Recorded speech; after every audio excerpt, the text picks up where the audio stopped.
L'organisation de cette cérémonie par l'OHCR et les autorités locales répond aux soucis qui animent le Tchad à respecter ses engagements à offrir une même éducation de qualité aux enfants réfugiés tchadiens. Cet engagement fait du Tchad aujourd'hui un exemple parmi les 65 pays membres du Partenariat mondial pour l'éducation. C'est aussi l'un des points phares des recommandations issues du séminaire gouvernemental tenu en mai 2014 à Douguia sur la redynamisation du système éducatif tchadien, lequel réitéré lors du sommet de New York de septembre 2016 sur le réfugié et le migrant. À travers les 3 arrêtés rendus publics et qui concernent l'officialisation de 75 écoles primaires, 21 collèges et 12 lycées de février et mars 2018, l'État tchadien réaffirme ainsi le prix qu'il attache à l'éducation pour tous et par voie de fait à la pleine intégration des établissements scolaires, de camps et sites de réfugiés dans le système éducatif tchadien. Ces établissements scolaires, il faut le préciser, deviennent des établissements publics.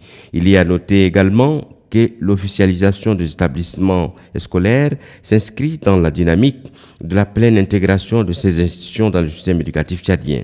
Elle permet surtout d'appuyer et de soutenir les initiatives communautaires et de partenaires de l'éducation. À travers cet engagement, l'État prend en charge ces établissements scolaires, une de ses missions régaliennes. Il est à rappeler aussi qu'en respectant ses engagements, l'État tchadien offre une éducation de qualité, équitable et inclusive aux réfugiés tchadiens. L'officialisation a entre autres avantages la consolidation de l'intégration du système éducatif en assurant le lien entre l'urgence et le développement, de favoriser la prise en compte des réfugiés dans le plan sectoriel et fonds nationaux de l'éducation, d'améliorer la qualité de l'éducation et de renforcer les compétences des enseignants avant leur affectation dans le camp et site des réfugiés et de faciliter l'accès à l'enseignement supérieur pour favoriser la réinsertion socio-professionnelle des réfugiés.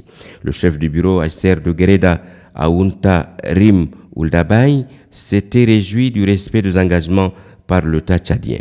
C'est un partenariat très riche parce que ce n'est pas seulement au niveau des écoles ici, mais nous constatons aussi avec la prise des arrêtés d'officialisation, d'intégration, le fait qu'il y a beaucoup d'universités même acceptent déjà avec la signature de certaines conventions. Ça veut dire que ce n'est pas seulement les universités de façon unilatérale, mais il y a aussi le gouvernement qui est derrière ça.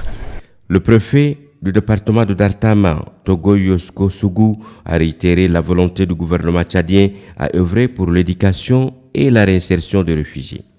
Ces enfants qui vont étudier dans ces écoles-là, ils peuvent, en sortant de ces écoles, peuvent profiter dans des universités,